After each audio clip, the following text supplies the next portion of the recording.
Hi mga babs, it's your girl Linky and welcome to my mini room tour here in Dubai. Let's go!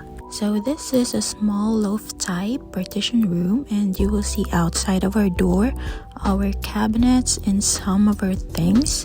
And this is our room, yay! Are you excited? So let's go! So mga vibes, please don't expect too much because this is just a very simple room. So once you open the door, you will see our mini ukay-ukay. Yay! Kidding aside, bitaw, arirasan ni mag-hi-hi sulod sa room since naka-dryer naman yung mga nilabhan. And here, you will see our butanganan sa mga anek-anek. Namin dere butanganan sa plato, mga fruits, and whatsoever kinemi. And you will see on the left side, the stairway to heaven. Charis. So, kani siya mauni ang area sa ako ang ka-live-in partner. Yes, na ako'y ka-live-in dere sa Dubai. Charis. Machismis na sa ta, but we will not go there kay let's respect her privacy, okay? So, there na, the moment of truth. So, mauni, charis. Ingon ani jud ang among naong kadasod sa kwarto kay sugaton tag mga hinay kay. Pero wala tayong magagawa dyan. So, aakyat na tayo papuntang langit. So, mauni siya ang ako ang 3 steps to heaven. Makikita ni mo akong hinayhay. And here, you will see my vanity ganern. So, I put my personal things here and I eat here. I do everything here in this area. And you will see, okay, we have here aircon. And this one, butanganan sa akong mga food and stock.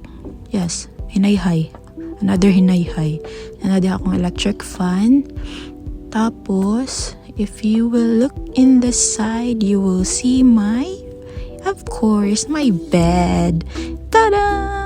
Ano lang, simpleng-simple. Way manaway kay. Wala pa jud mi naka-renovate here. Wala mi kwarta. Way magbuot.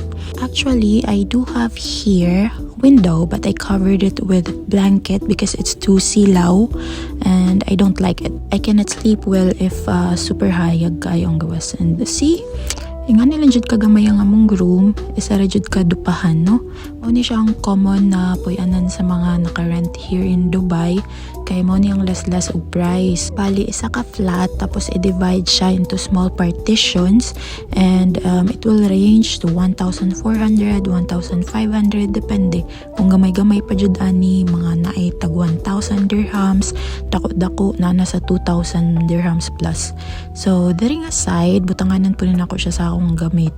Ingon ani ra jud ka simple ang ako ang kinabuhi diri mga vibes. So walang ka social. Pero I have plans naman for renovation or magbutang og mga wallpaper pero mamaya na yan pag may pera na tayo.